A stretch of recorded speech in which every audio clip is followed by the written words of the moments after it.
കൂട്ടുകാരെ, കുസൃതിയായ മമിന്നുവിന്റെ ഒരു കഥ കണ്ടാലോ? ഒരു ഗ്രാമത്തിൽ മിന്നു എന്നൊരു പെൺകുട്ടി ഉണ്ടായിരുന്നു. അവൾ നടക്കുന്നതിലുപരി ചാടി ചാടിയാണ് പോകുന്നത്. സംസാരിക്കുന്നതിലുപരി ചിരിയോടെ കൊഞ്ഞനം കുത്തും. അമ്മ വിളിക്കും, മിന്നു പല്ല് തേച്ചോ? മിന്നു പറയും, ഇപ്പോൾ തന്നെ, ഉടൻ താ വരുന്നു എന്നൊക്കെ. എവിടെ? ഒരു ദിവസം അമ്മ പറഞ്ഞു, മിന്നു ഈ ചെടിക്ക് വെള്ളമൊഴിക്കണം, ഞാൻ വരും വരെ ഇവിടെ തന്നെ കാണണം. മിന്നു കുപ്പി വാങ്ങി, ദാ അവിടെ ഒരു പൂമ്പാറ്റ, ആദ്യം ഇതിനെ പിടിക്കാം.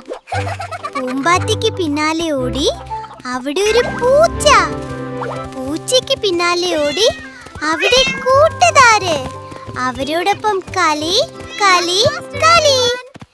വൈകുന്നേരം അമ്മ വന്ന് ചോദിച്ചു, ചെടിക്ക് വെള്ളം?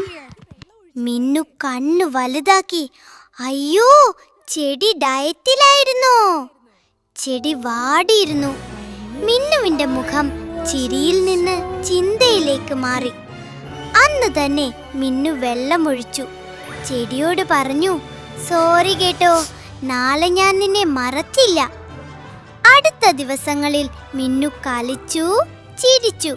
പക്ഷേ പറഞ്ഞ കാര്യം ആദ്യം ചെയ്തു. ചെടി പച്ചപ്പേറി. അമ്മ സന്തോഷിച്ചു. മിന്നുവും പറഞ്ഞു, കുസൃതി ഓക്കേ, ഓക്കെ, പക്ഷേ ഉത്തരവാദിത്തം സൂപ്പർ പവറാണ്.